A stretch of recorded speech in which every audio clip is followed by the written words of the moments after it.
hopefully my mic is working. All right.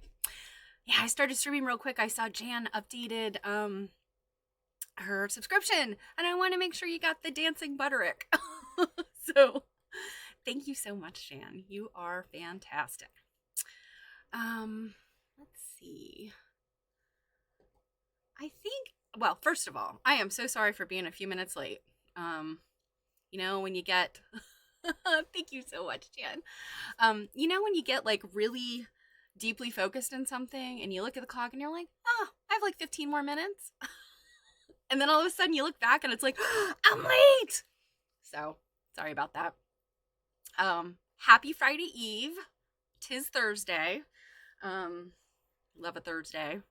It's not as good as a Friday or Saturday, I guess, but there's something great to anticipate, which is the weekend. So it is good to be back. My last stream was a kind of kooky pop-up with Jill while we were in Adamstown, Pennsylvania. And we were tired and sweaty and, and we're just up to some silly hijinks. So it's nice to be back in sort of business as usual. I thought today I will do a little bit of unboxing. I bought some treasures while I was there at the antique stores and the Lebanon, I guess it's the Lebanon Lancaster quilt show, or maybe it's just the Lebanon quilt show now. They've kind of bounced back and forth between Lancaster, Pennsylvania and Lebanon, Pennsylvania, which are very close together. Hey, Mod Art. My traveling pop-ups. Oh my God.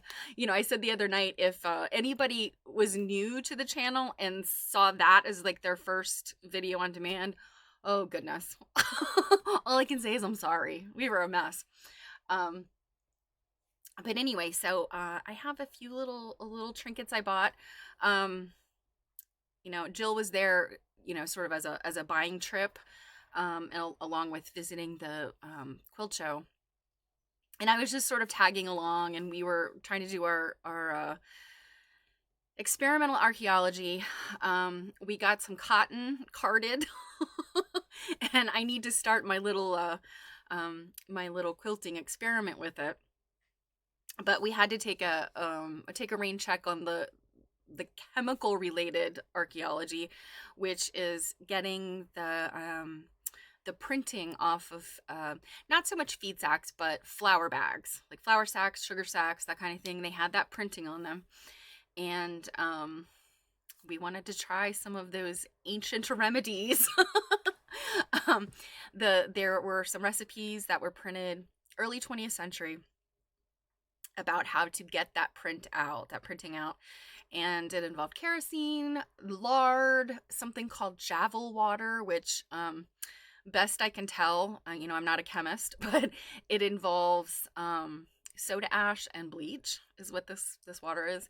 And then also your good old-fashioned Fell's naphtha, which is like a laundry soap, like literally a soap that you would scrub or grate into your laundry. So anyway, we're gonna get to those. We split all of the chemicals. We secured everything carefully because we were both driving on major interstates, and goodness knows you get pulled over and you got a jug of kerosene in your car. Ugh. Anyway, so that will be coming soon. So I thought I'll jump right in because I'm running late.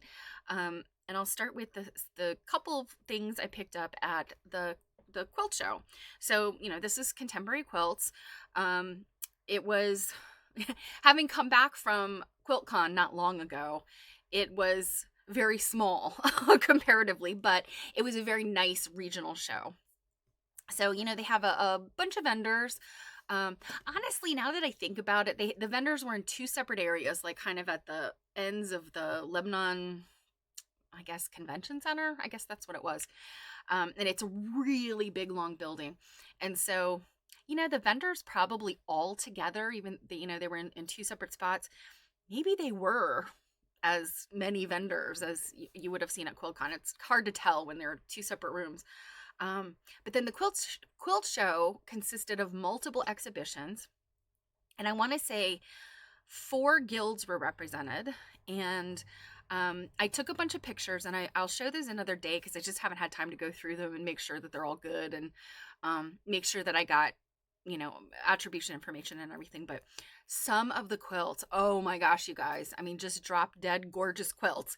And some of them, a couple of the guilds had a few members who are prolific quilters, and, not just like cranking out ordinary quilts, but cranking out these things that are just like confections of applique and piecing and quilting. So some people are just so talented.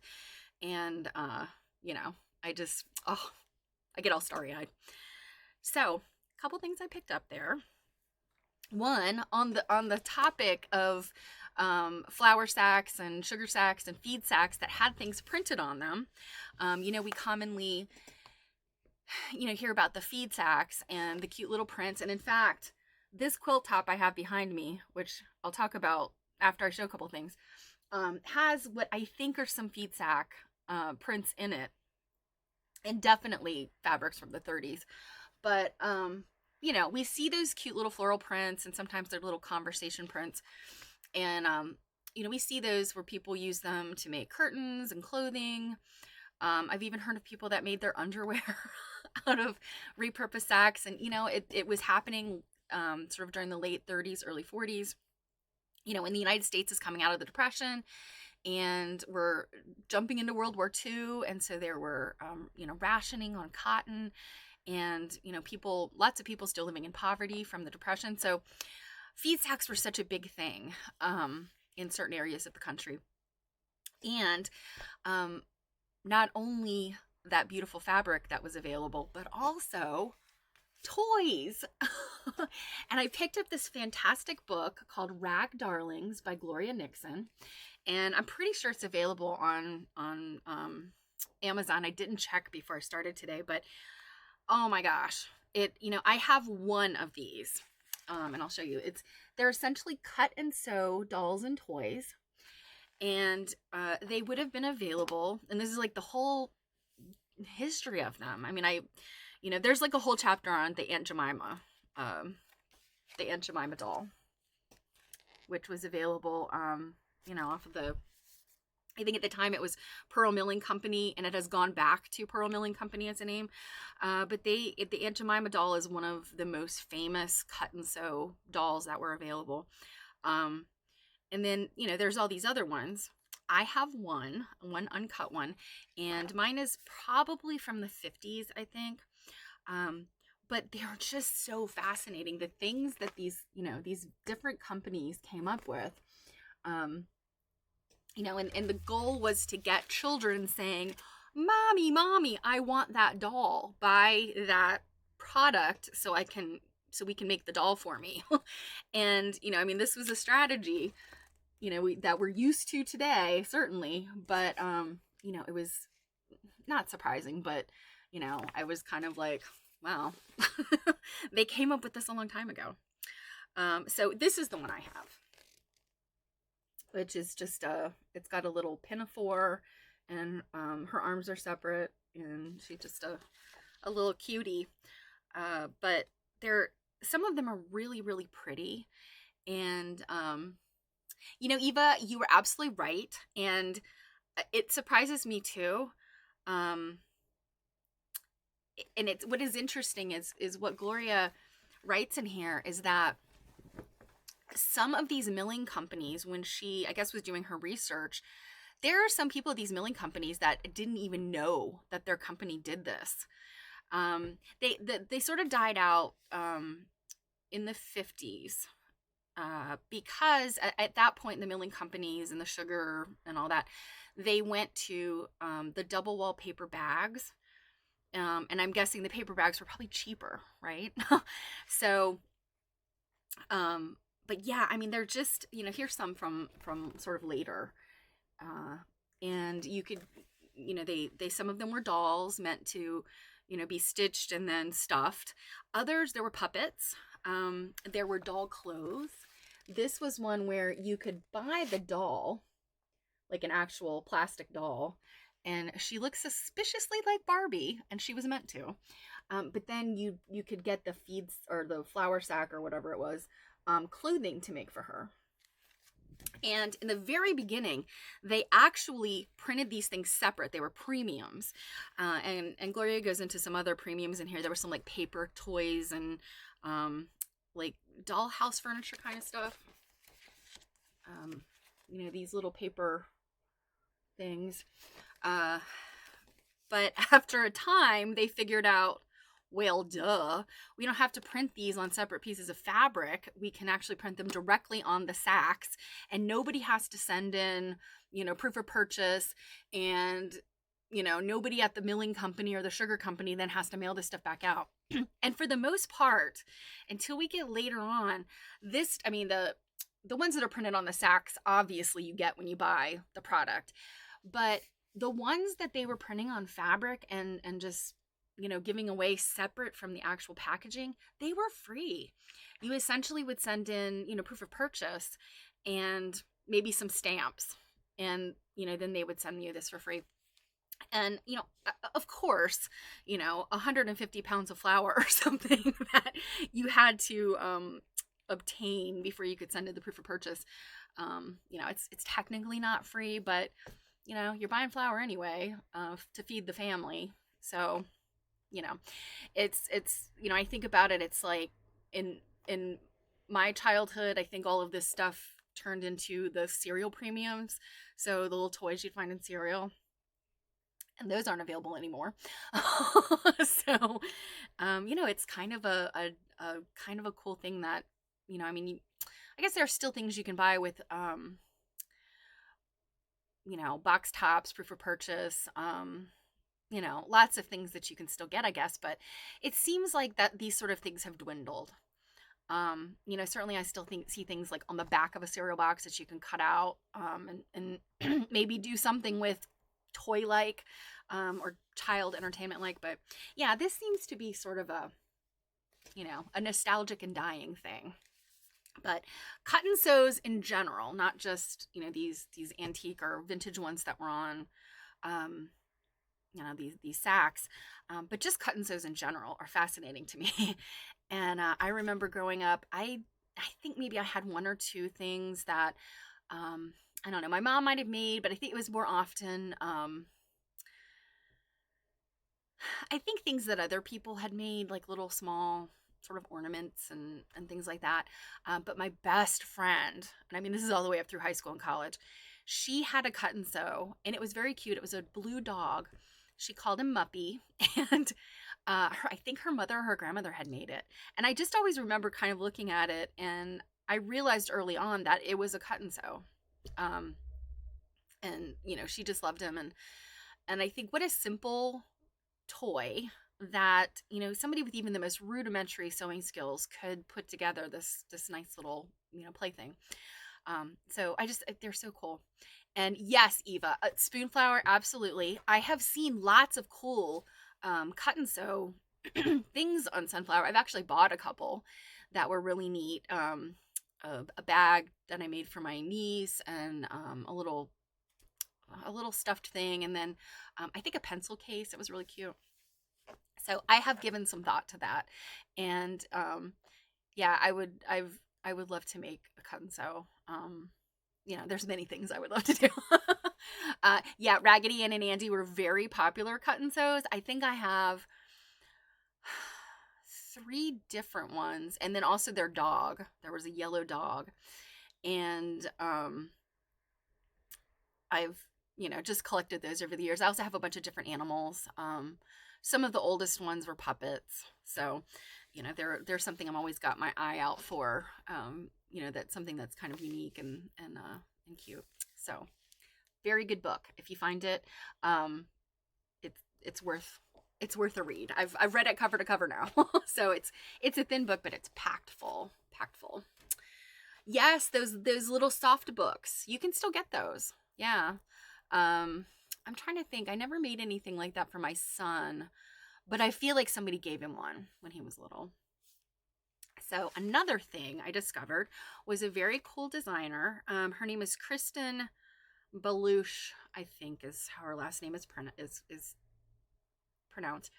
And her company is called Little House Cottons. and she's out of New York, and you can just go to the website, littlehousecottons.com. And she is a designer, and her stuff is so charming. It looks like paper cuts, and she has some really cute fabric. She had all her whole current collection there, and you could buy it, by yardage and fat quarters and stuff. But what I got from her came in this cute bag, little project bag, but it's a bandana. I bought this because, you know what? I don't need more fabric. Although I still might get a little bit of yardage from her. But look at this beautiful bandana.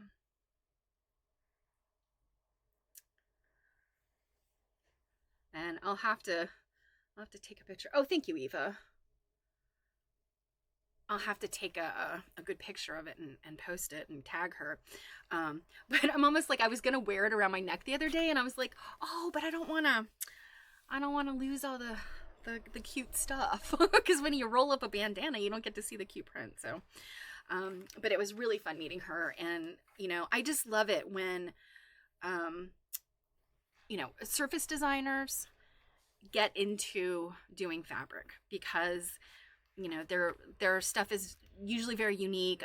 If you think about the ladies that started Ruby Star Society, they used to be Cotton and Steel, and then they switched production companies. But their stuff is so, it's very graphic design-ish. It's so very different than many other prints and lines out there, or collections out there. And of course, I love like a very basic collection, a little florals and little small prints, because I do so much kind of small applique and stuff. But some of these conversation prints are just, they're just so great. So I love to see stuff like this. So I couldn't help myself. I had to get that. So next thing on the unboxing or unbagging is that I got some rolling pins. And I even doubled down. I was originally just going to get 2, but I ended up getting 4, because I need to figure out which one works, or which 2 work, because I'm going to be using them in my artwork for the Artist James Scholar program that I am in this year. So here's an old one. And the way that these are going to work, and I told you guys I would take you along on the journey. Unfortunately, I haven't gotten so far along in the project that I have like a whole lot of stuff to show you. It's all sort of, pinned and together.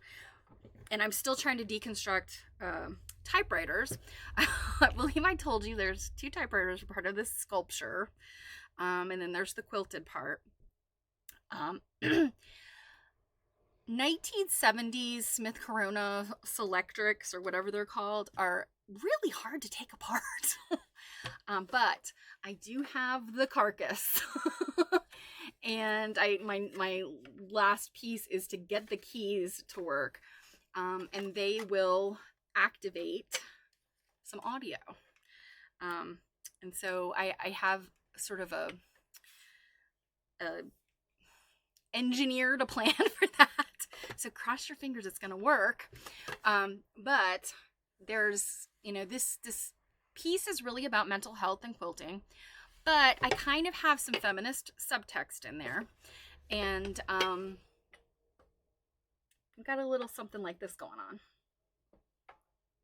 So, and when you think about the feminist messages, particularly my generation, got grandmothers that were very traditional, stay-at-home mom, housewife.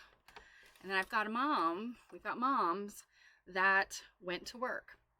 So, there's a lot of symbolism going on in there. And I don't know that I'll necessarily reveal all that to people that view the piece, because I really like it.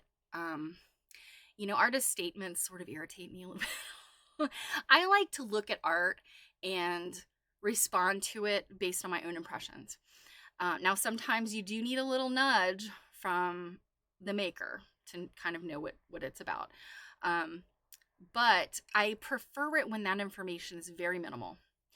So, because I really think that the joy of looking at art is responding to it.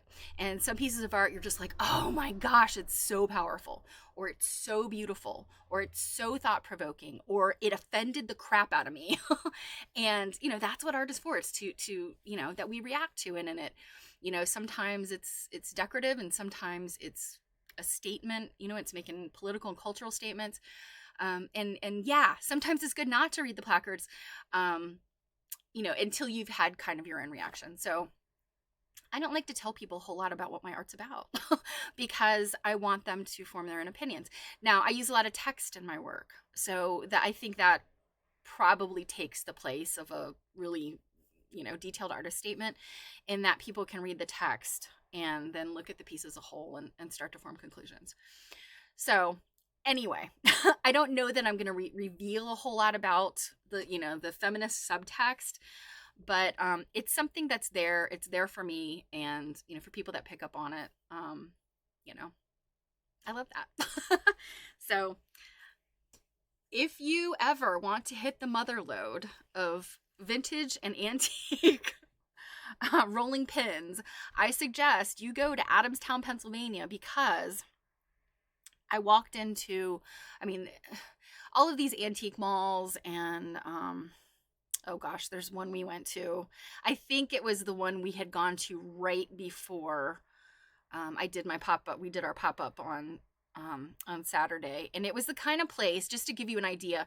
But if you've ever been to an antique mall, you know that they're, you go in, and they're little booths, and sometimes they're very, very high, high end. Sometimes they're just sort of pegboard and made into cubicles, and the vendors that they each run a cubicle, and they they do some merchandising. Some of them are really good at it. They make these beautiful displays. Others are kind of like, yeah, here's all the crap I've got to sell. But the one where I think I got one rolling pin from there, was the kind of place that you can take a dog into. So it was a little more rough and tumble. But another place I went to, it was like you could not swing a rolling pin without hitting all kinds of vintage and antique kitchen supplies. And I had picked up a few rolling pins, and I think the cheapest one was like $5. And then other ones I paid about $10 for, which is a little more than I wanted to. But I started thinking about it, and I'm like, you know what? If I go buy a brand new rolling pin, it'll cost more than that. So I should be okay with a vintage one. And they're useful for display as well. You can wind things around them. You can drape things from them if you hang them. So I didn't think it was a bad idea to pick up a few of them. But one of the places I went in, I picked up, I think this is a $10 rolling pin, but I picked up, and this was pretty rustic. But I picked up my $5 rolling pin, had it under my arm, and I'm walking around. Well, I find another booth that has the same rolling pin, and it's $10. And I was like, oh, well, I'm glad I found this $5 one. And then I walk around a little further, and I find another booth has the same rolling pin for $15. And I was like, vendors, y'all need to look at each other and get your prices in order here. But anyway, I quickly found, once you start looking, I quickly found like the mother lode of rolling pins and other types of kitchen stuff. It's very collectible. It's all over the place. And I think at one time, the red and green handled stuff, if you're into vintage and antique stuff, those were very, very collectible. I think they still are. It feels like they don't cost as much as they used to. I know people that collect them that would spend a lot of money on them. And I feel like they're not as expensive as they used to be. But I saw some rolling pins that were pricey. So anyway, that was a specific project-oriented purchase. Now, before I get into some of the little antique treasures I want to show you guys something. I think I mentioned, and if I didn't, I apologize, but I'm pretty sure I did. American Quilt Study Group every other year does a quilt study, and they choose a topic or a time period. And if you get accepted, they only have 50 spots. If you get accepted, you have to choose a quilt that you're going to study. And this year we are doing mid 20th century quilters. So we have to choose a quilt that was made between 1949 and I think 1978, I think. And you guys, that's hard. So we have kind of the art quilt movement that is coming out towards the end of that time period.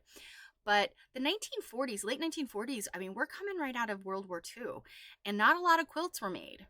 And so, you had women that had gone into the workforce because a lot of men were, overseas fighting a war, and lots of rationing. And so people were, if they were making quilts, they were using things, fabrics and things that they had obtained in the 30s and before. But then when, all these men came back from war, and a few women, and then women were kind of out of the workforce again, back home, and we have the baby boom. Quilts were not being made as much. Quilting kind of took a nosedive in the 50s, in the 40s too. So there's not as many, like there's not this mother lode of famous quilts. So originally, and I think this is what I mentioned last time I talked about it, I was going to do a Jean Ray Laurie quilt. And the one I really wanted to do was kind of her political statement called Barefoot and Pregnant. And then I started looking at the International Quilt Museum entry for it, and she made that quilt in 1982. So it's a few years outside the range of what we're allowed to use. So I was really kind of spinning and spinning and spinning. And then I thought, oh my gosh, you guys, what was I thinking? I have the quilt that I'm going to use, and let me show you.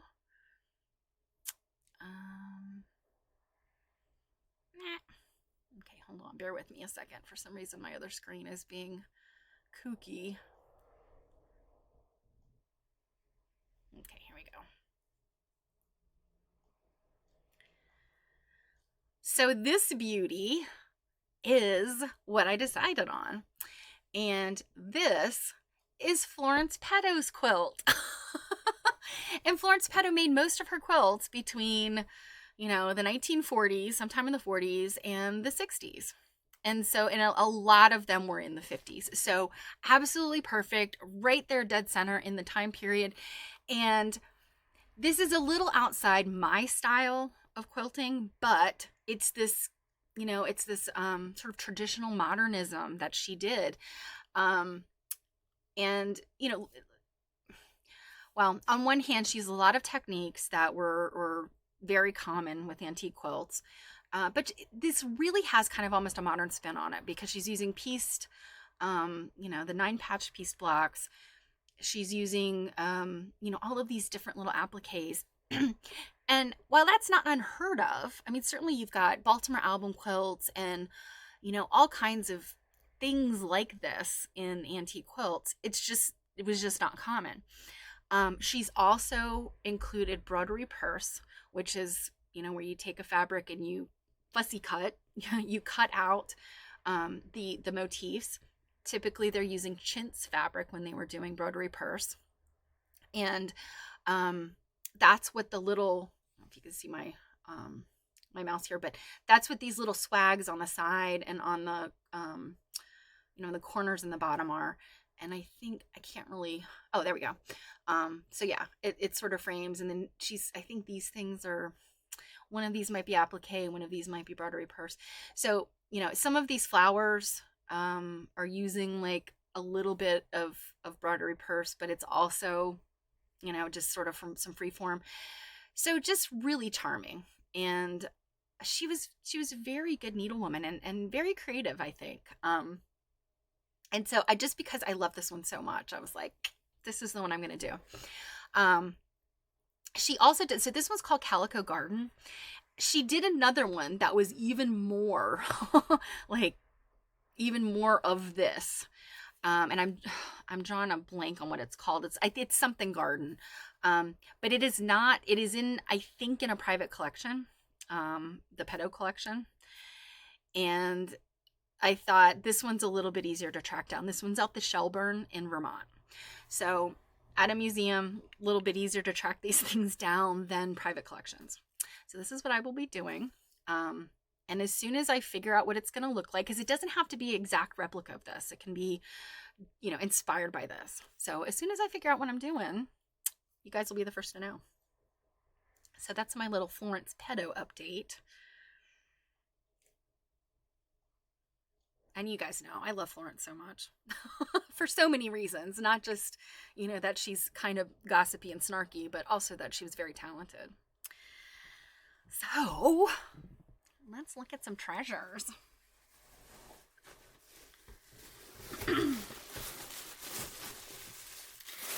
So many shopping bags, y'all. Now, I am a bargain shopper. I truly did not buy anything that was super expensive. This is a very cool fabric I found. It is a modern fabric, probably from the 70s or 80s. I'm pretty sure it's a 50-50 poly cotton, but it has got that really cool sort of vintagey, antique-y look. So I thought, must have. I'm not exactly sure. There's multiple yards here, and I think I paid $8 for it. So this was an exciting find.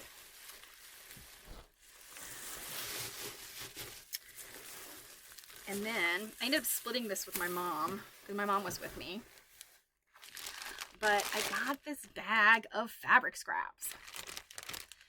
And I think for $5, and this is only like 3/4 of it because my mom took a bunch. And it's fabrics from like the 50s. It's, you know, again, nothing like, you know, I saw fabrics from the 1800s. Those were a little out of my price range.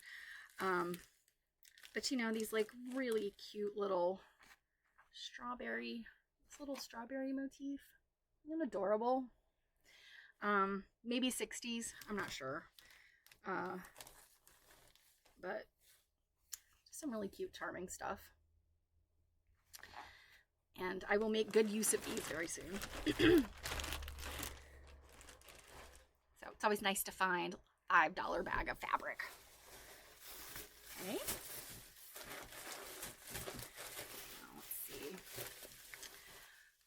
I don't remember what this is. You know, they wrap this stuff up and, you know, go through it right away. So at $16, this might have been my most expensive purchase.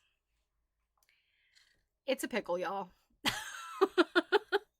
It's a pickle planter.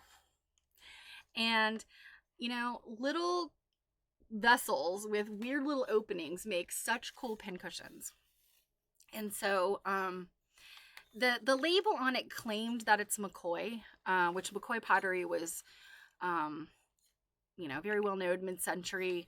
It, you know, they have whole books on it. So I assume that the vendor who sold this must know. I'm mostly familiar with McCoy's little animals. They make these really cute little, almost like nursery animals that, you know, they put flower arrangements in or plant things in. And so I'm assuming this was some kind of little, I don't know what you would have planted in this, but because it's really tiny.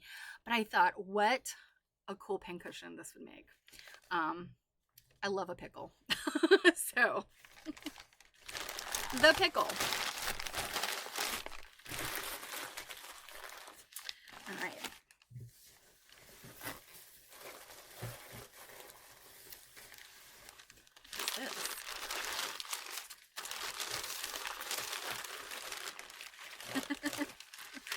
I'm not in a pickle. I am a pickle. This is another thing I actually splitting with my mother. Another $8 purchase. But these are salt cellars. And these make such wonderful little pincushions. So you just make a pincushion to put in there. A friend does felted ones, you know, they felt a ball to put in there. I personally like to make little tiny patchwork things to put in little vessels like this.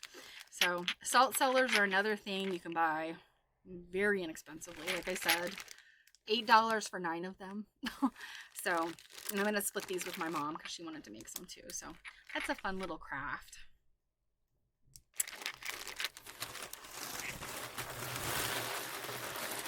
And of course my husband's like, I don't care how much you spent, which I really didn't spend that much money.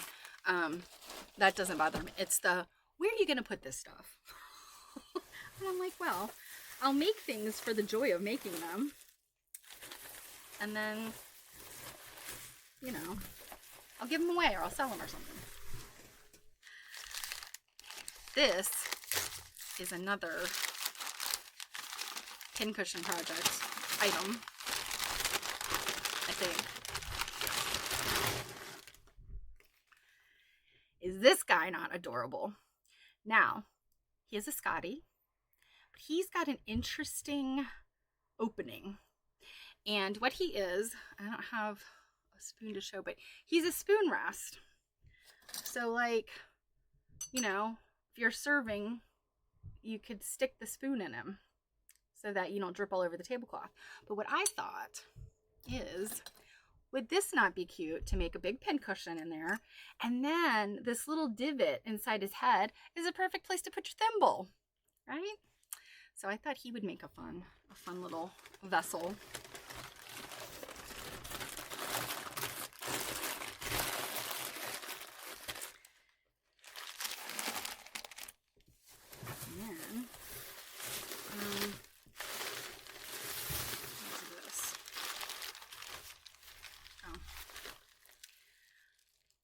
This is a darning egg for gloves, or glove darner. It's not really an egg, obviously it's tiny.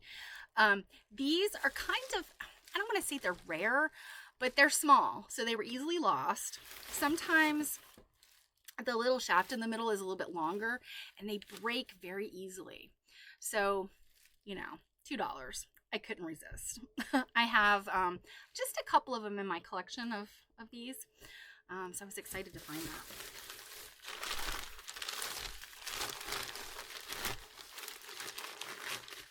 And I think if you saw the other day our pop-up, you saw the sad iron. This little guy was so cute. And, you know, I can't quite figure out because it doesn't have any kind of print on it. So I don't think that it's an advertising piece. After Jill told me she has one, I then ended up seeing like 3 more while we were out shopping. But I'm happy to say I snagged the $3 one. The other ones were more expensive. You know, and that's the craziest thing, you guys. I've sort of been antique shop hopping before, but not with the intensity of specifically looking for quilts and needlework items. And that was all that Jill was really shopping for. And of course, I love the eye candy of antiques. But to really like keep finding things that are the same across vendors, and some of them, the prices are very disparate. So you almost have to like bargain shop your way through. And yeah, it's really interesting. It's such interesting businesses. Okay, just a couple more things. These are fascinating. Look at these. So they had a giant bin of these. And it is some type of fabric tape, but you can see it's like those cute little 1970s, 1980s, maybe mostly 70s print. And I thought maybe they were like binding, but they're not bias cut. Or no, one of them's bias cut, one of them's not. So the red one, it looks like, is bias cut, and this one's not. And somebody said to me, like, well, maybe they're for rug making. And so that's also a possibility. So I don't know, but excellent binding. So that was why I bought this. And, you know, again, inexpensive.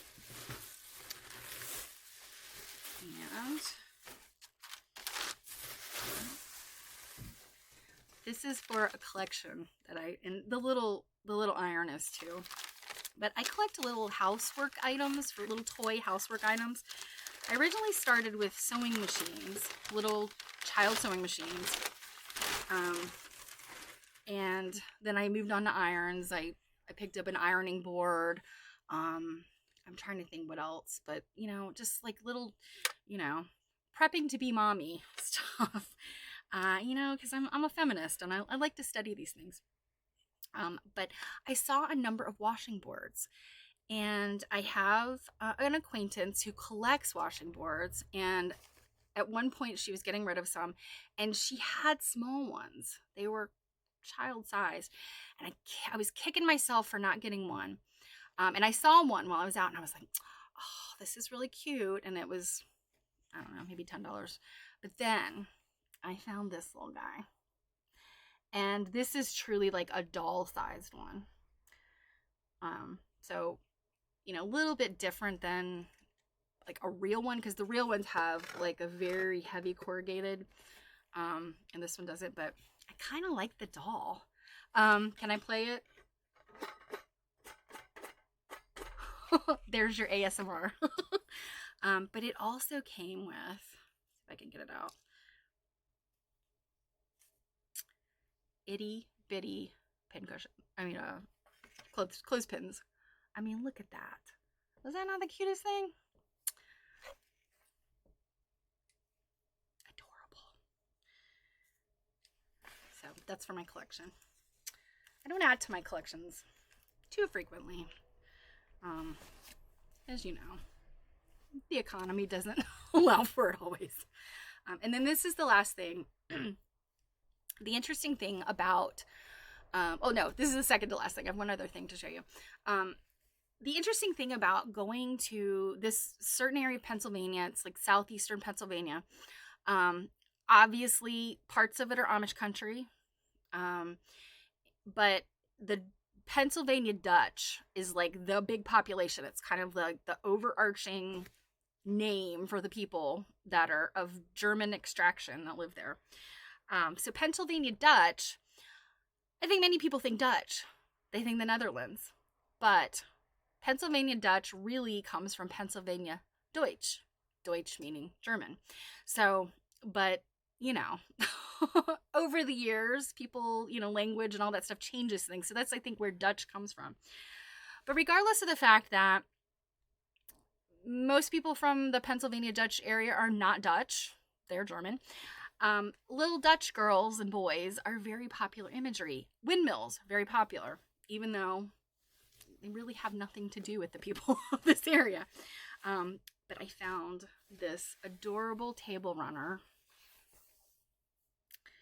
You can find this kind of stuff quite a bit in that area. And I just thought this was so charming. And, you know, it's another thing, I kind of have a little small collection of like little souvenir wooden shoes, little Dutch shoes, and things like this. I've also designed a few Pennsylvania Dutch looking things. Some little sample quilt and a pillow cover and stuff with, you know, the little Dutch boy and girl, and a windmill and tulips and stuff like that. So, and then of course my big last thing is this. And this is just a quilt top. It came from our friend Barb Garrett, and Jill actually bought it from her. And I kept looking at it because Jill and I were staying together, and I kept looking at it, and I kept thinking that quilt top is just so interesting, and I just really want it. And so I basically informed Jill, I'm going to take this. Tell me how much I owe you. But what is really interesting is we definitely know this is a pre-stamped backing. And, you know, typically we would call, you know, anything that's sort of pre-stamped, you'd call it a kit quilt. But we did a little research and we found one other one. And it looked, so the design was identical, but the fabrics were so different that I was like, I had a hard time understanding how it could possibly be a kit quilt, because this, to me, the fabrics are they work together, but if you look up close, they're very different sizes and prints, and you know, it just doesn't look like something to me that would have been included in a kit. And so I started thinking like, well, maybe the kit, I don't know, maybe they didn't want to use the pieces from the kit.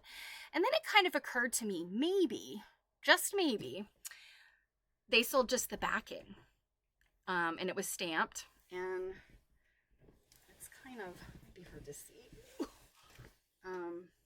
but you can, I don't think I can get it close enough to the camera without pulling down my whole thing, but You can kind of see the little pattern lines are like kind of a halo around the pieces.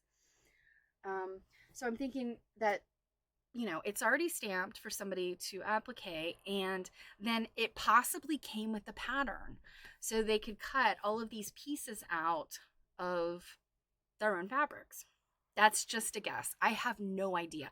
I haven't been able to find it yet, but this is on my like my um my search list. And I haven't done any like really really hardcore searching, and I did Quilt Index, um just Google. What the one that we found, they called it birds in a fig tree, which, okay. But this is not a fig tree. This has got what I'm assuming are apples, pears, and various and sundry flowers. And so I'm like, well, that's not a fig tree. That's a many, many fruited type of tree. So, anyway, if you ever see this, you know where to find me, because I would love to know where it's from. Um, you know, so it's definitely the 30s ish. The prints that are on here, as well as just the colors, and the one that we found, which, let me see if I can pull it up real quick because I forgot to, but I think you guys will like it. Let's see. Here we go. Oh, and the interesting thing is the one that they show here. I don't think I can get in. So this is on an auction site. Switch over again. So I think this is as close in as I can get. Yeah, here's the middle. But you can see that unless their photography is super, super bad, this is a gold background. Whereas this is a muslin. So that kind of threw me. But definitely, I mean, when you look at the different components and then look at this picture, I mean, it's the same quilt. I mean, by far, it is definitely all the same pieces.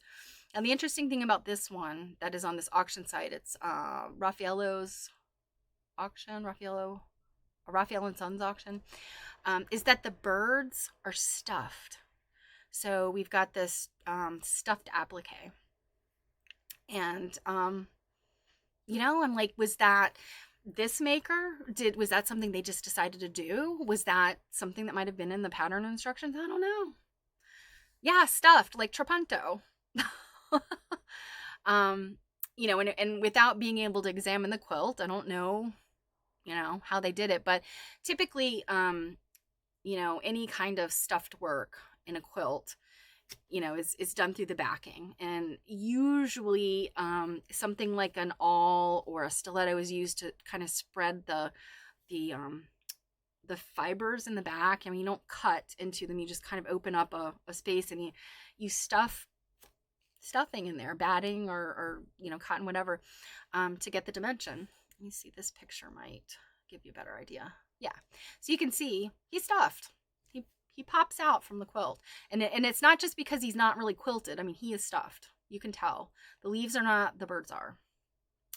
So anyway, I'm gonna guess it just adds to the mystery of this. Now, again, I don't know any particulars. All of the kit quilts that I have thus far studied, and I own a couple of ones that have been made as well as uncut kit, the unopened packaged kits. Typically, they use solid fabrics, at least mid-century.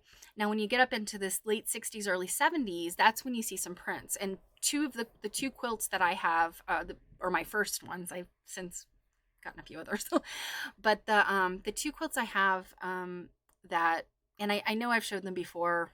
I need to show them again. I don't have pictures of them. But they're by Paragon, the company Paragon. I don't believe they're in business anymore, but they were one of those very well-known mid-century craft kit producers. But they produce these high-end kit quilts, but they also produced other things like baby type of layette stuff, puppets. I think I saw like a puppet kind of thing. So yeah, they produced a bunch of different things. Busilla is the other big name, and they did mid-century stuff too, but then they're also still in business. And they didn't just do the needlework, like sewing stuff, like quilts and whatnot. Busilla also did and does cross stitch, needlepoint. I mean, they're maybe not the kits necessarily, but they've even got their business fingers into some knitting and crochet type stuff. So, they're a very big craft company. But what I'm thinking about this, let me go back to my big screen. What I think is that maybe this is a smaller company. There were a whole bunch of different quilt studios, mid-century. I've talked about Marie Webster. She had her business and she made kits. Mary McElwain is somebody that has studio.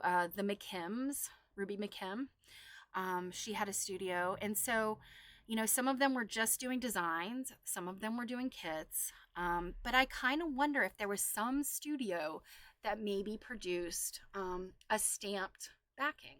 And maybe that's what this is. So I don't know. But I want to put it out there. Anybody who's watching this video, live or video on demand, if you've ever seen this, please let me know if you have any intel. I'm going to California. I think I mentioned this on the pop-up. Going to California week after next, and we'll see some super OGs in the quilt study realm. And so I'm going to bring this with me and see if any of them know. But Barb, who we obtained it from, she really just, she said she really didn't know. She had most likely bought it, at an auction or, an antique store or something in Pennsylvania, where she sources most of her quilts. So we'll see. So with that said, let us get on to some Florence Peto. We have been reading, of course, her second book, which is American Quilts and Coverlets. And this was published in 1949. And I think I mentioned the other day, I took the, I tend to have problems with the jackets falling off. So I don't want to rip them. So I took that off. And I think I mentioned that I discovered, stamped on the front of the book, is this lovely Windblown Tulips by Marie Webster. So it's like, wow, what a cute little surprise. That's definitely Marie Webster's Windblown Tulips. So we left off, we're at chapter 3, and this is where she really gives us a span. Chapter 1 was, let's see, make sure I have the dates right. Chapter 1 was 1748 to 1800, so 52 years. Then chapter 2 was 1800 to 1840, so 40 years. Now, chapter 3, this probably tells us a little bit about what Florence liked. Chapter 3 is 1840 to 1948, so 108 years.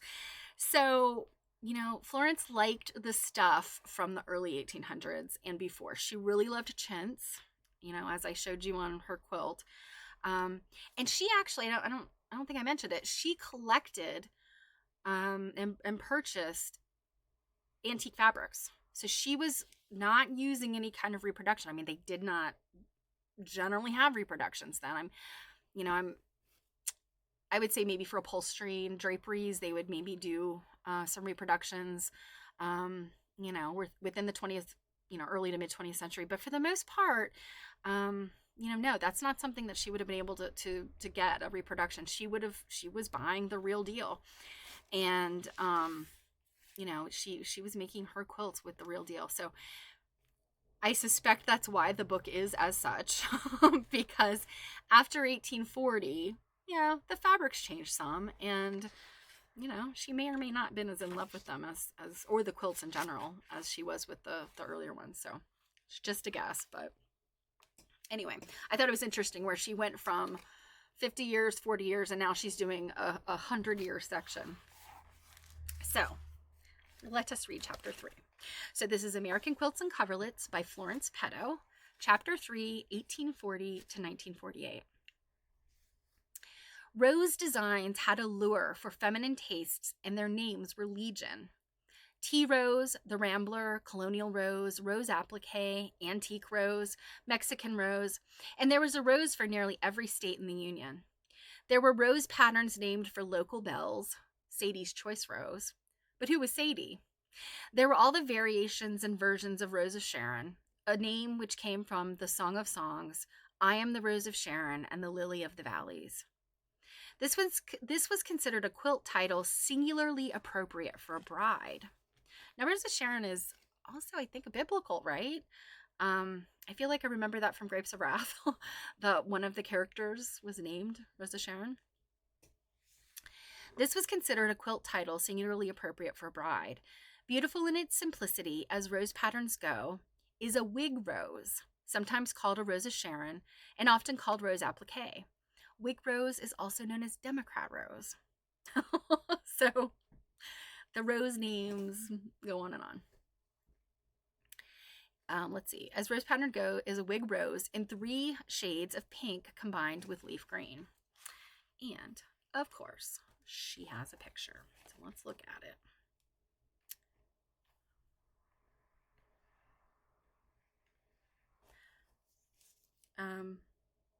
Oh, this is interesting. This is a Rose of Sharon.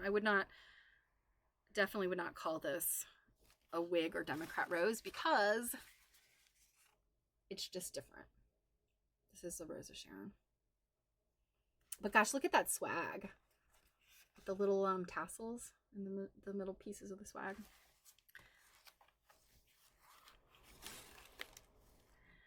On this quilt, the unit roses are not made in squares, but regularly spaced. They have been appliqued directly to the prepared cambric background in the 18th century method. There is a prim little swag and tassel border inside a narrow sawtooth edge. Let's get that again. A prim little border. Oh yeah, you know what? Hey Patty, how are you? So look at this sawtooth edge. Those tassels. I was at Baltimore Applique Society meeting last night, and Debbie Cooney, who you may know as one of the 6 know-it-alls, she was there showing, it wasn't a quilt turning because it was kind of a rapid fire thing, but she showed, I think I counted 40 something, maybe almost 50 quilts. So it was like a hold it up, get your pictures. I'm going to the next one, but she showed a couple of quilts that had this. It's called a dog tooth border, and of course, Florence is calling it a sawtooth border, but I think also a dog tooth. And one of those quilts, at least, literally, it was the binding. It was like it was stitched and then brought over to the front and then appliqued in that dog tooth, sawtooth edge. Amazing. Oh my gosh. These quilt makers are just I mean, I think my needlework is pretty good. When I really take my time, I think my stitching is pretty decent. But these folks, oh my goodness. These quilt makers of antiquity, I just oh gosh, Peg, thank you so much. I try. Some of our OGs reach out to me and say, Stephanie, you got that wrong. And I do try to correct those things when I can. But yeah, and the thing is, really, I'm learning along with you guys. So, this is kind of I know I did my Dunton stuff and I did all that research and then I presented it. But what we're doing here, I'm learning right along with you guys. So we got the narrow sawtooth edge. Unexcelled double diamond quilting forms a pleasing background for the lavish roses. There was a general rule for which the majority of the quilt makers had respect. Elaborate and elegant quilting was most effective when when the patchwork pattern was unobtrusive in either form or color. unobtrusive. Crossbar, horizontal, or diamond quilting was proper background for opulent floral or arabesque motifs. Hey, Robin! Geometric compositions, excuse me, I got a frog in my throat. Geometric compositions demanded that the lines of their piecing be emphasized. The wig rose was made in New Jersey circa 1840. Again, I know that quilt names, pattern names are, sometimes loosey-goosey, but I really would not call this a wig rose because, I don't have an example here. I have a wig rose. But with the wig rose, you've usually got this central floral piece, but the pieces that come out usually come out in this, like, they shoot out bigger. They're not this nicely spaced kind of round looking wreathy. They shoot out. Like, I don't know how else to describe it. And if you've seen one, you know what I'm talking about, but like the every other rose would kind of shoot out on this long stem. And this is like nice and contained. So just my opinion. I just don't agree with Florence that this should be called wig rose, because wig rose looks different. But that's the world according to Stephanie. By this time in the spread making era, a new trend was evident in the white tufted type. Olive Dennett, who lived near Newburyport, Massachusetts, made the spread on plate 19. So let's look at that one. Oh my goodness. So this is candle wicked. Oh my goodness. This is something incredible. Look at this. Candle wicking. We looked at some candle wicking in the earlier chapters, like was that week before last. And I learned a few things. You guys, I can't remember who was here on the stream in the chat that kind of schooled me on this. I always thought of candle wicking as just being the French knots, but there are the multiple other embroidery stitches that can be used in, these candle wick spreads. And I mean, gosh, you can really see it here. I mean, that's some really interesting looking stuff. And I think these are just, I have new respect for this. So this says, Olive Dennett's Candlewick spread. The snowball effect is the result of sheared tufting.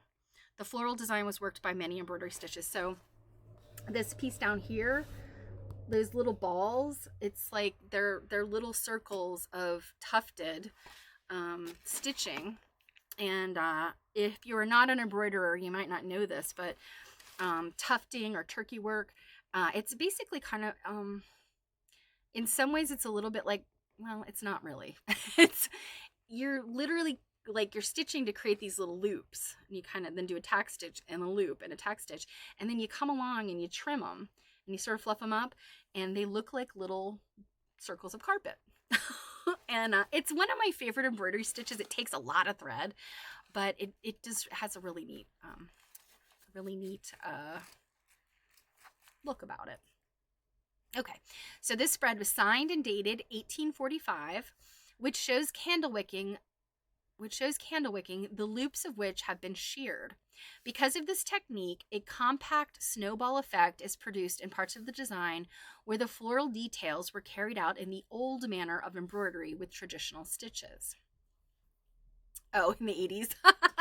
Yeah, Patty, it's I feel like it was just one of those crafts in the 80s that like everybody tried once. I remember I think it was my seventh grade home ec class. We had to make a little candle wick project, and I feel like it was probably like a heart or something, or maybe a flower. A heart seems right though. And then maybe it had some little motifs or some kind of little shapes around it. I truly hated it. I despised making all those French knots. And it was not that many, but I think we stitched it into a little pillow, but, had I known that there was more to candle wicking than just those French knots, I may have been more appreciative. So darn those home ec teachers when they don't kindle your excitement in things. The background is a fine homespun cotton twill. By the 20th century, candlewick spreads no longer exhibited embroidery, but the process of shearing had come to stay. Um, and you know, the other thing I kind of think about that's probably similar with that shearing is chenille. Um, you know, it may be a leap of a guess on my part, but I'm kind of thinking that some of these candle wicking techniques are what informed chenille. Now, I think most chenille is probably, you know, commercially manufactured on looms and, you know, factories and stuff, but I kind of see the leap there.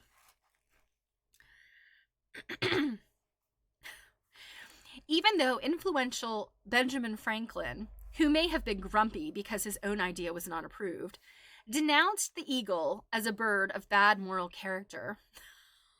I think I've heard this before. Congress adopted the device for the Great Seal of the United States of America. From the federal period to the centennial in 1876, no craftsman felt more of a possessive attitude towards the emblem of freedom than the American quilt maker.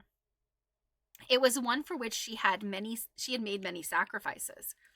Patched, woven, or printed on cloth, the more or less easily recognizable bird flew a streamer from hook to beak, e pluribus unum.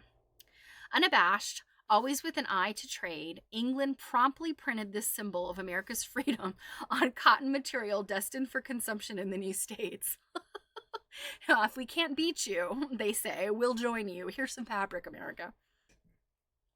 There is in the collection of the New York Historical Society a quilt made by Anne de Groot of Bound Brook, New Jersey, shortly after the Revolution. It shows a wide border and central motif fashioned from one of the eagle patterned chintzes of English manufacture. During the ensuing years, at any threat to the Union, there was the War of 1812, the Mexican War, and the Civil War, the quilt makers, with intense loyalty, patched and stitched the patriotic motif to show where they stood. The Conklins were early settlers in Claverack, New York, and when Eliza made her spread in 1849, the political skies were darkening with approaching threat of disunion. 4 applique embroidery units depict General Washington on horseback saluting a grim Miss Liberty, who holds a staff on which is mounted the Liberty Cap. Under a constellation of 13 stars, the fiercely protective eagle spreads his wings. So let's look at this one.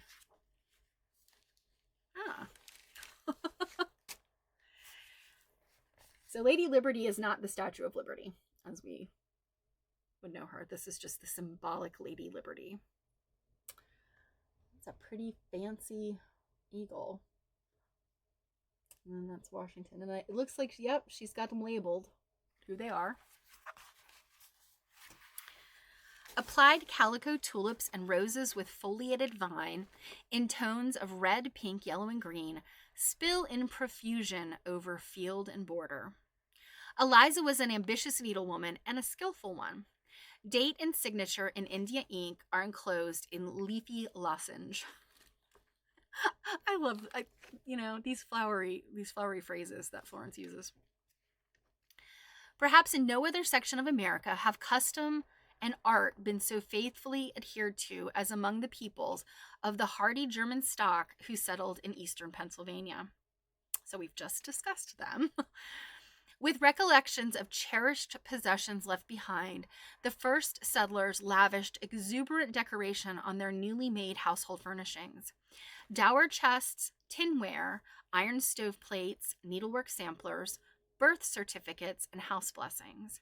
And when she's talking about the birth certificates and the house blessings, I think that's where we see the fracture, which is that like super, old world looking calligraphy, I guess. And the Pennsylvania Dutch, the Pennsylvania Germans did like really beautiful.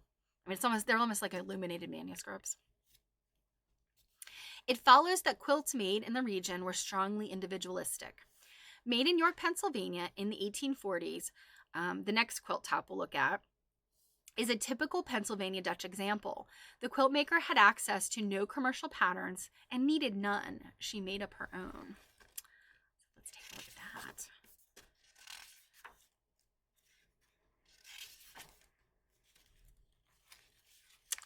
So this is, it says,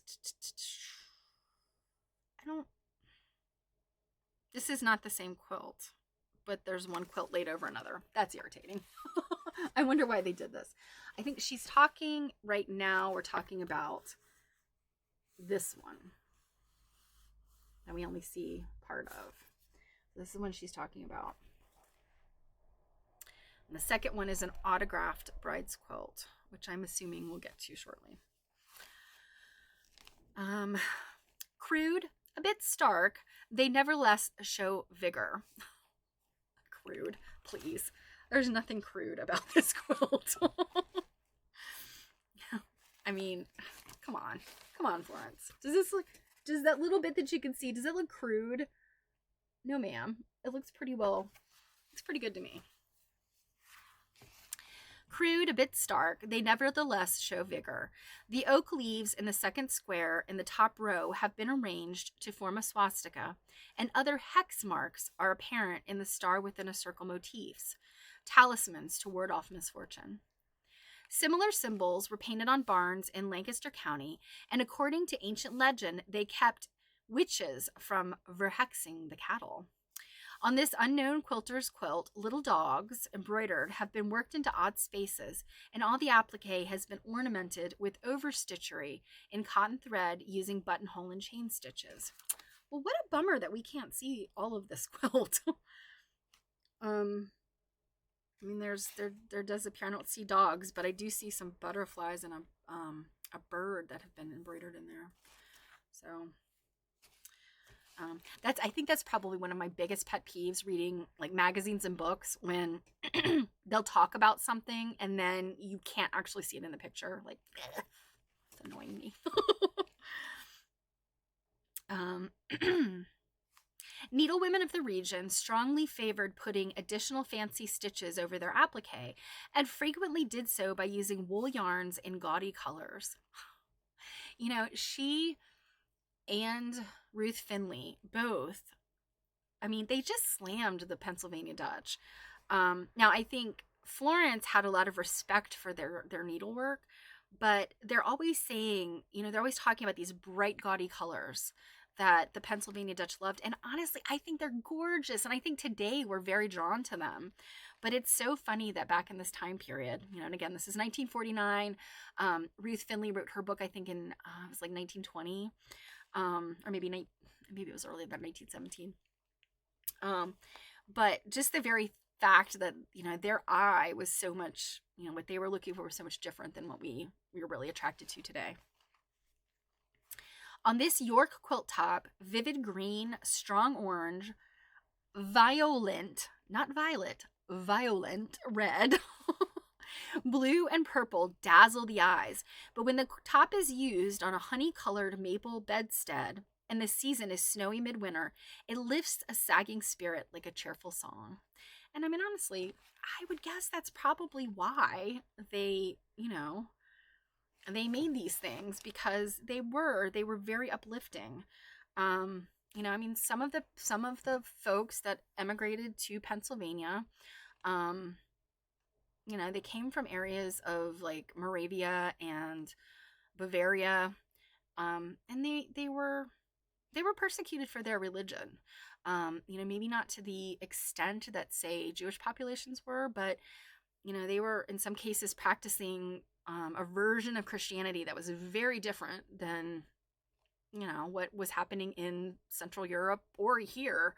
But because we had, you know, freedom of speech, which covers freedom of religion, you know, they came here and probably wanted to make pretty things to, you know, forget their troubles. During the 1840s and 50s, there was a fashion for making autographed quilts. They were variously termed friendship, bride, album, freedom, presentation, and had this in common. Each block was made by the person who signed it, using her own preference as to color, size, material, and pattern. Now, this may have been true of what Florence studied, but I have had the opportunity to look at a number of these kind of friendship quilts, and or autographed quilts, and sometimes they're really not autographed by the person. I mean, we looked at on quilt nerding, where we're kind of doing book clubby sort of things on Tuesday nights. We looked at the fundraising quilts, and obviously different purpose than an autograph quilt, but those were usually, I don't want to say usually, but often were the names were written by a person who had good handwriting. Now, the friendship quilt, if it's specifically about women creating blocks to give to their friends, then I would say definitely those are signed by the person who made them. But don't make the mistake of thinking that every quilt with beautiful handwriting was the person, whose name was represented. Executed with varying degrees of skill, the result too often was a medley of confused design and inharmonious colors, but such quilts were held in high sentiment by the recipients. Many were well done, and because of names and dates, some acquired historic and genealogical importance. Many did. On into the 20th century, it's really great to see quilts with names because you often can track them down if you're into genealogy.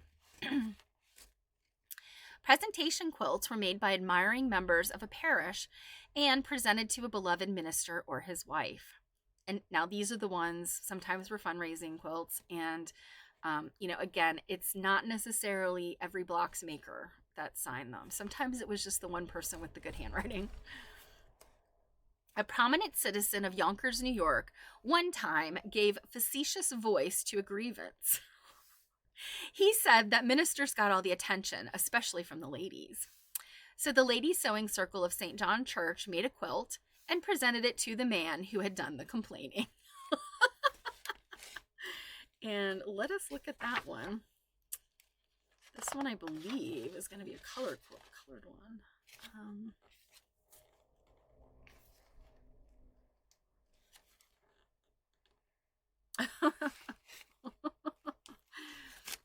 So this is the quilt. Whoops. Oh. This is the quilt that was made to the complaining man.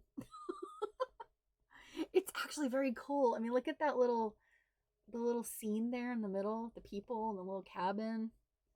And then you've got these like very cool sampler blocks you pull out. I wouldn't complain too much about getting a quilt like that. The inscription reads, "To Anson Baldwin Esquire." He was a lawyer, of course. Presented by the ladies of Yonkers, October 1847. All the blocks are signed and each is different, but the large central one has special interest and is amusing. In naive picture applique, it shows a farm scene. House, woman as well, geese, chickens, pigs, doghouse, and a dog. It is signed by 3 members of the Paddock family and E.E.M. Prowett. The ladies of St. John's must have had fun making the merry piece, and it is to be hoped Mr. Baldwin was properly mollified. An autograph quilt, which we kind of saw earlier because it is overlapping the other quilt. So this is the one she's talking about now. It says autograph bride's quilt. An autograph quilt, a bride's, made entirely of red and white prints, which have their own interest, bears on each 9-inch square, so these are small blocks, an applied cut-out motif. Squares of paper were folded in halves, then quartered and cut with sharp scissors to make elaborate patterns of scrolls and arabesques, which were reminiscent of lacy valentines. Some resembled snow crystals, and the possibilities were limitless. Now, does it say where this one was made? Yes, Pennsylvania, 1849. So a lot of times, these would be called Scherenschnitt. I think I'm saying it right. And that is essentially the art of paper cutting. And I mean, again, imagine cutting a snowflake out of paper. We've all done that as children, or you did it with, your own children. Now imagine cutting it out of fabric and appliquing it. Suddenly not as simple, not as much child's play. In the pictured spread, half of the motifs include hearts somewhere in their intricacies. The fifth square in the top row bears the following inscription, and of course, unfortunately, we don't see that part. Priscilla Halton's work, 1849. Life looks beyond the hands of time, where what we now deplore shall rise in full immortal flower and bloom to fade no more. The place of making was Fulton, Lancaster County, Pennsylvania. As the faded signatures of friends, male and female, attested, dim but discernible are the added embellishments of rose sprays, clasped hands, weeping willows, sheaves of wheat, funeral urns. Needlewomen of the Victorian era so enjoyed depicting gloom. Indeed, they did. They loved the weeping willows and the funeral urns and the people looking so sad. One interesting thing, if you caught the video a while back where we were looking at some of Jill's quilts, and she had, I think these were Jill's quilts. Now I'm trying to blank. But we were looking at something that had lots of, inscriptions. Actually, I'm trying to think, was this when we were looking at, you do too many pop-ups and you forget what you've done. In any event, we were looking at them and we were like, were these, you're right, Patty. It was the New England Quilt Museum quilts. Yes, because that was the autograph show. So we were looking at some of those that she took video or took pictures of, and some of them were so detailed. And, I was kind of like, could those possibly be stamps? I mean, were they stamps? And our friend Barb told us that indeed what we were looking at were people's drawings and sketches. None of those were stamped.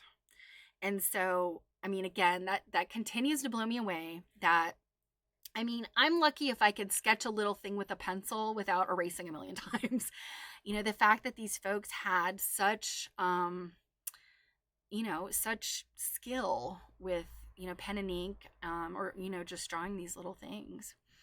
So Patty says they were embroidered, saw at that exhibit. Yeah. The New England Quilt Museum, it's, I haven't been up there. So, but yeah, you are very lucky to have that in your backyard. And, I just need to kind of, light a fire and come visit Jill to get to see everything. But anyway, that my point being that, there definitely were stamped things that people put on these quilts, but a lot of times, when they're very unique looking, they were somebody who could draw, and had a really good control of the pen and ink. In spite of the morbid touch, the quilt is brightly handsome, and the difficult applique work deftly done.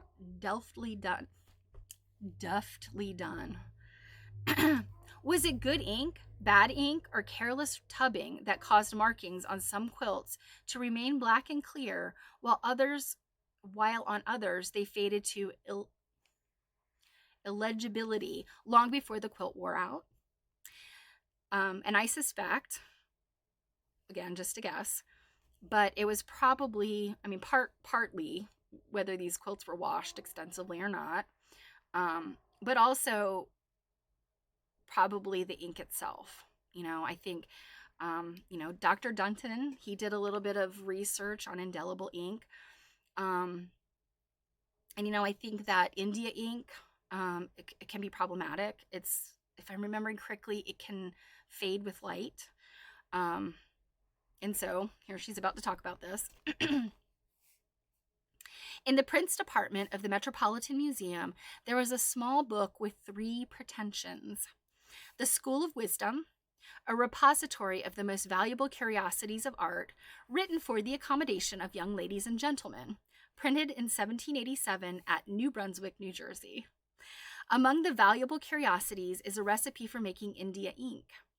take black dried horse beans, burn them to a powder, mix them with gum arabic water, and bring them to a mass, which press in a mold made for that purpose and let it dry.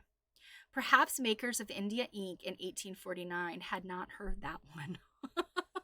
So yeah, I mean the India ink, and I mean gum arabic is a water soluble fixative or I don't know what you call it. I don't know what the right word for it. But medium, an artistic medium. So I would think that if the 1700s recipe for India ink probably would be easily to wash out or fade, whereas the indelible inks that came about, I believe was 1830s. I'm completely blanking on the date, but it's like 1837 or something like that. That's when Dr. Dunton had confirmed that the company that supposedly invented the first indelible ink, that's when that was available. So anything before that is probably inked with these homemade India ink, or I don't know, maybe you could import India ink as well, but that India ink. So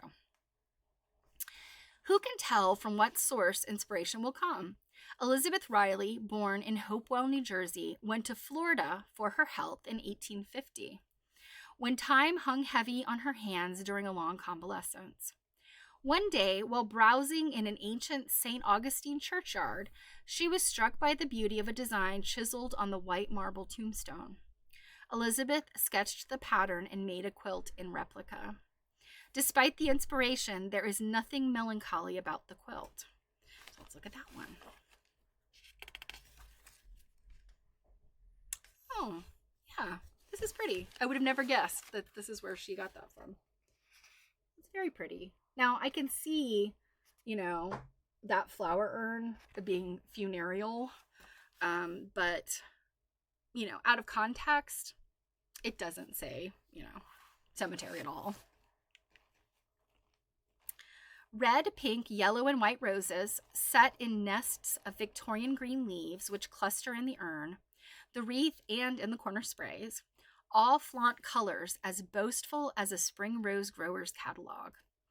The exaggerated padding of centers and petals has been done on different planes, assisting the idea in the quiltmaker's mind, the sculptured effect. When Elizabeth herself finally passed on, she was buried beside her ancestor, John Hart, a signer of the Declaration of Independence. Well, Elizabeth Riley. So I'm looking to see, and I guess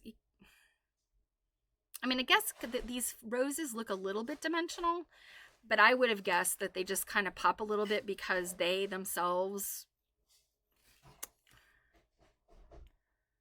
they look like it's pieces, but it might be quilted. In any event, they seem to pop out a little bit, so it makes sense that there might have been extra batting added in there. But I don't know that I would call these necessarily like a stuffed applique, because you can't really tell from this picture that much. It was not only the hand on the distaff side that plied the needle. If you've never heard that terminology, the distaff side means your maternal side. The distaff being the pointy, spiky thing that you put a big clump of fiber on, and then use the spinning wheel. You're pulling it from the spinning wheel. And I guess a distaff would be used really for any kind of fiber. I'm not a spinner, so school me, please. But I do know the distaff is that spiky thing that you just put the clump of fiber on, and that denotes your maternal side. And I don't know where that comes from, but it's interesting. And when the first time I heard it, I was like, distaff side? What does that mean? Men designed and made quilts which displayed invention and independence, for the mathematical-minded sex went in for the complicated mosaics. All right, be a little sexist there, Florence. Ladies can be mathematical too. Elderly Charles Pratt of Philadelphia made 33 biblical picture quilts, each of which was composed of over 30,000 half-inch squares. Now, Charles Pratt is the one that made, among others, and they were biblical, but among others, the 9 and 99, which if you've seen it, you know what it looks like. It's Jesus, and he has, I think, might have the lamb around his neck, and or maybe the lamb is beside him. Um, I don't remember the specifics of like what the biblical passage is, but it's a very striking quilt. And I mean, it's obviously biblical when you look at it. And Emma Andres, which is another mid-century quilter, she made her own version of it. So there are actually two 9 and 99 quilts out there. And, you know, it confused me for a while because I always attributed it to, you know, Charles Pratt. And then I saw Emma Andres and I'm like, did Emma Andres make that? And I've been like, I've had this wrong in my head. And then I, you know, I got the solution, which was Emma Andres made a version of Charles Pratt's quilt. But I've never seen like a color picture of them like side by side. And I may be wrong, but as far as I know, they were never exhibited together. But I'd be really curious to know, like, are they really identical, or did Emma Andres' version maybe have different colors, or I don't know. But yeah, like 30,000 half-inch squares. I mean, little tiny squares to make, you know, and it's that pixelated look. The human figures in Mr. Pratt's work have perfect proportions. In his fabulous mosaics, the 90 and 9, oh, I'm sorry, it's the 90 and 9, not the 99 and 9, the 90 and 9. And Ruth and Naomi won many special prizes at exhibitions in the United States and Canada. The aged quilt maker pieced his designs to ease a great loneliness after the death of his wife. Occupational therapists, ding ding, Dr. Dunton. Occupational therapists recognize the beneficent effect on the mentally disturbed when they can be induced to work with gay colored patches to create pleasing designs. And women everywhere have always turned to needlecraft for relief from monotony and even sorrow. She does not mention Dr. Dunton, but that's where she's getting that info from. Men also. Toward the close of the Civil War, a wounded, discharged Union soldier decided to make a quilt to soothe his shattered nerves. He did not quite get away from it all for his quilt. I'm sorry. Sometimes the way she writes is difficult to read. He did not quite get away from it all, for his quilt has silhouette figures of armed soldiers on horseback and afoot marching grimly around an intermediate border. In the central group, foot soldiers surround women who appear to be offering refreshment on trays. And she has a picture of this. Oh. And I know I've seen this one before. It's pretty stunning. But I mean, you can see those like really detailed appliques of soldiers and the ladies, and looks like there's some birds in there. Very cool. And I mean, this central border here, I mean, that appears to be some very, very tiny piecing.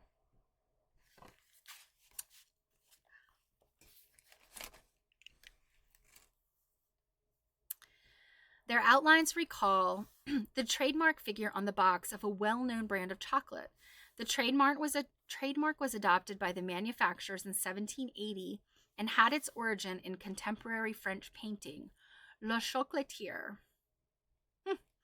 A border comprising a lively bit of piecework, 12 inches wide, separates the central panel from the marching soldiers. Wide borders of chintz, Scotch ginghams, and paisley pattern calicos, all characteristic of the period, finish the edges. Colors are soft browns, cream, blue, rose, and dull reds. Crescent moons, hearts, and fat, complacent doves may have been introduced to the militant picture to humor a wife or sweetheart. The applique stitchery is meticulously even and the quilting entirely adequate. Entirely adequate. The Centennial Exposition, held in Philadelphia to celebrate the 100th anniversary of the Declaration of Independence, demonstrated in a popular form the industrial growth of a nation, of which up to that time the people had not been fully conscious. Women were impressed with one fact of incalculable importance to them. The machine age had arrived, and the production in quantity was to relieve them of the burden of furnishing a household and clothing a family by the labor of their hands, just as the power-driven tools were to revise the lives of their menfolk. It's funny the way she states that, because she's talking about sewing machine, but she doesn't actually say sewing machines. But I guess she could also be talking about, other types of I'm trying to think. In 1876. I mean, it's really the sewing machine. I'm trying to think if they had laundry devices yet. I don't know when the hand cranked laundry mangle. I mean, I guess that was probably available this time. I don't know. Anyway. Many commemorative objects were made as souvenirs of this most important of all world's fairs. A cotton cloth of American manufacture displayed flags, stars, eagles, liberty bells, liberty caps, bombs bursting in air, vignettes of Washington, and shields with two significant dates, 1776 to 1876. I have one piece of fabric. It's not very big, but it is a centennial print because it's got the 1776 to 1876. And I don't know if it's like a souvenir fabric or if it was something that was, available as yardage. There were even striped patterns incorporating lines from Longfellow's poem. Thou too, sail on, O ship of state, sail on, O Union, strong and great. Need some drink.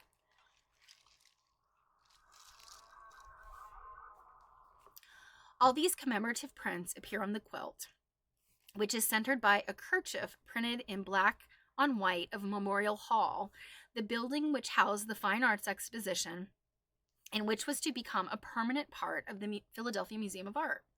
The centennial quilt may not be pretty, but it is, in a sense, an historic document. So let's find out how unpretty this quilt is. Okay. I don't hate it.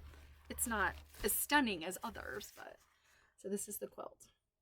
And you can see that center, an eagle, and I'm guessing the exposition building. I don't know what that is. Centennial Hall. So it says, Centennial quilt, made entirely of American textiles, printed to commemorate the anniversary of the 100th year of independence. Of doubtful artistic worth. I just love the way she says these things. Let me guess what she's about to talk about. Yeah. Of doubtful artistic worth, but typical of the late Victorian era, are the silk, satin, and velvet crazy quilts, familiar to all. Now, if you've been listening for a while, Dr. Dunton hated them. He said in his book, he was so glad his mother never made one of these awful silk things. Not old enough to be judged impersonally as an antique. Now, again, we're talking 1949, so they would have been vintage according to our current standards. The type has been cruelly derided by Dr. Dunton, but happily tastes differ. There are those who stoutly maintain they are beautiful, influenced perhaps by fond memories of relatives who made them. Made of quality silks that stand alone. The use of the crazy patch method assured that each tiny piece, no matter what its shape, could be utilized. The quilt that we're going to look at has more virtue than the common run of its kind. Properly, it was known as a throw for the parlor sofa, since none were quilted. And typically, if you've never had a chance to look at a crazy quilt up close and personal, sometimes they're tied. Sometimes the crazy pieces are just stitched down to a foundation and they're backed, and that's it. There's nothing like holding the layers together. So let's look at it before we go on. It's not terrible, but this is what she's talking about. And I mean, I guess it's not, can't tell super detail because it's black and white, but I can see how some of this is a bit crude looking. Those fans are a little wonky.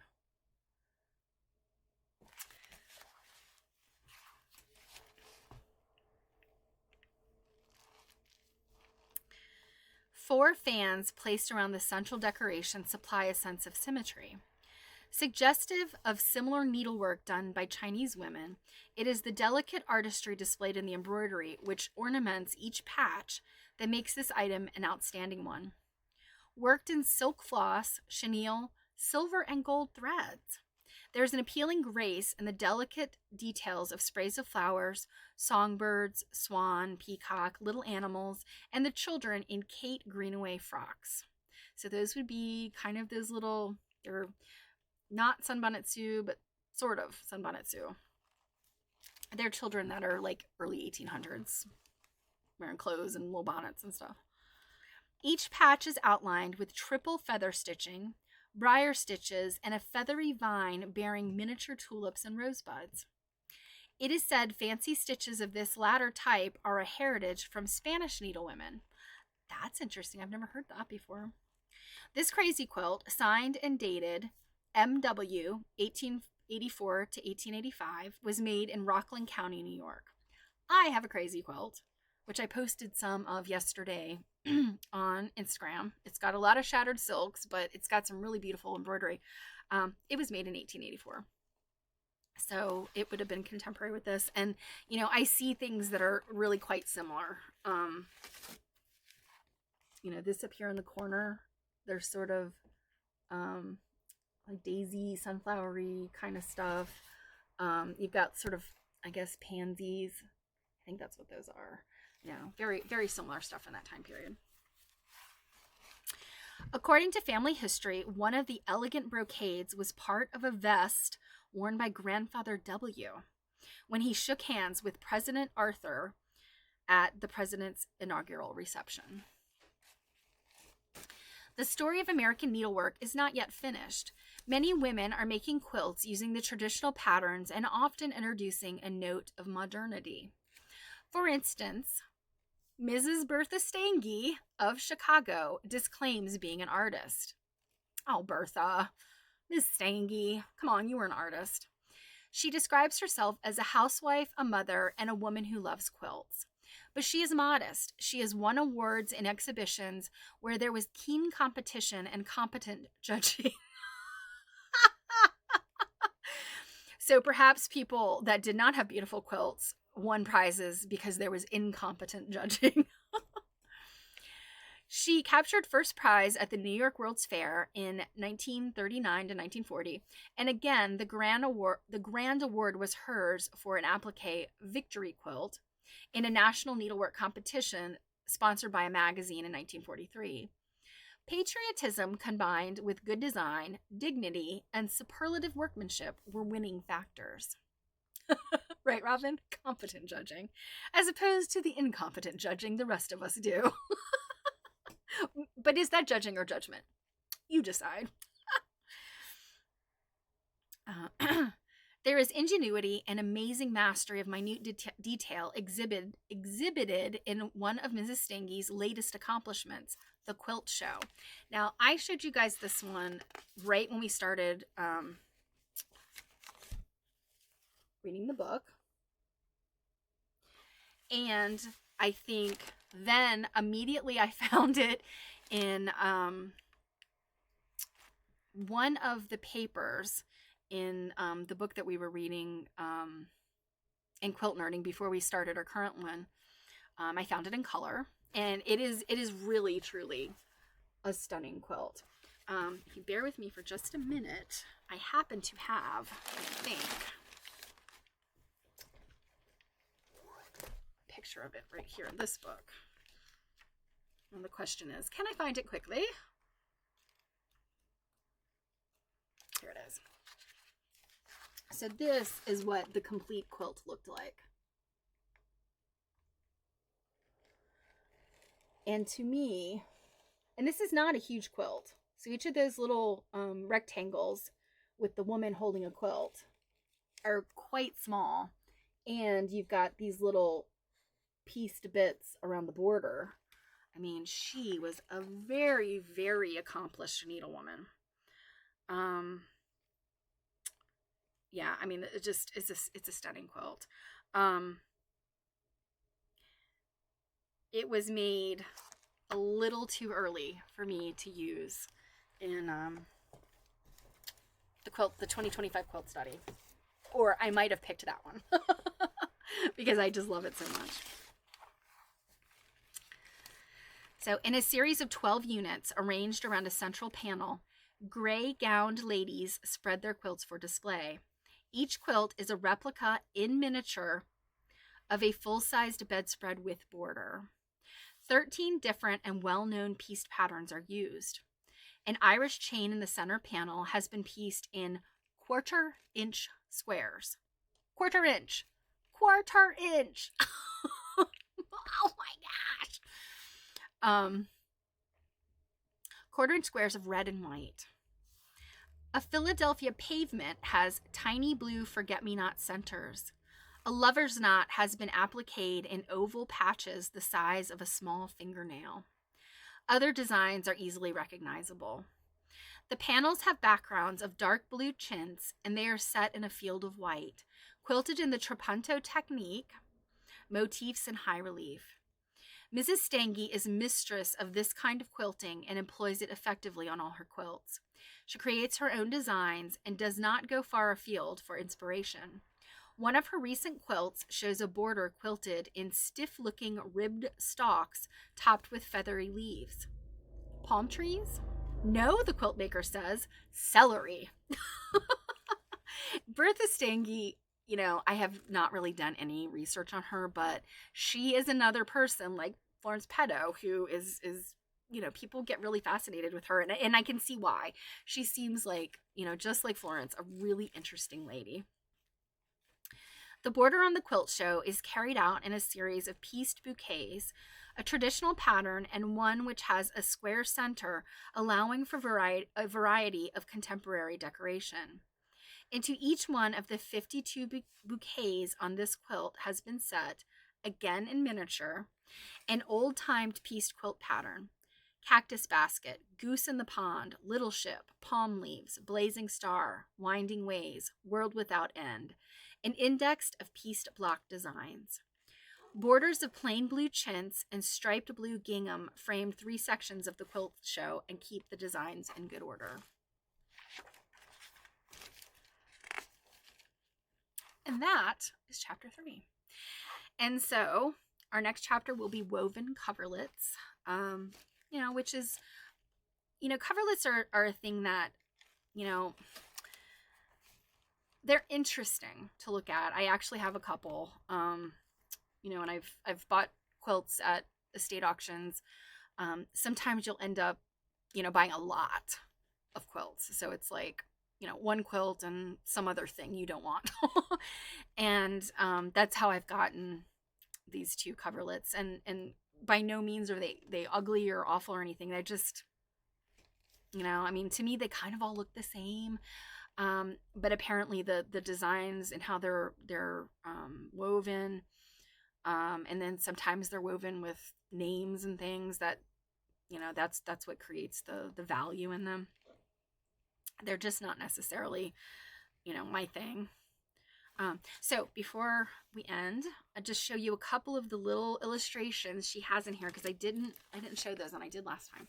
So this was in the first couple pages. So we have the Harrison rose, and then these framed roses, and then she's got a pine tree. And I think those might have been the only ones that were in this chapter. The earlier chapters had, make sure. Yep, that's it. She only had a few, 3. So yeah. Florence. Good old Florence. All right, you guys. Well, I think that's going to do it. It's 4:00 my time, and Kate has to go to the grocery store. because I wasn't around some last week. The cupboards are bare. And I'm getting ready week after next to go to Temecula, so have to make sure my family doesn't starve to death and have to, I don't know, resort to wiping their hands on the cats because we don't have paper towels.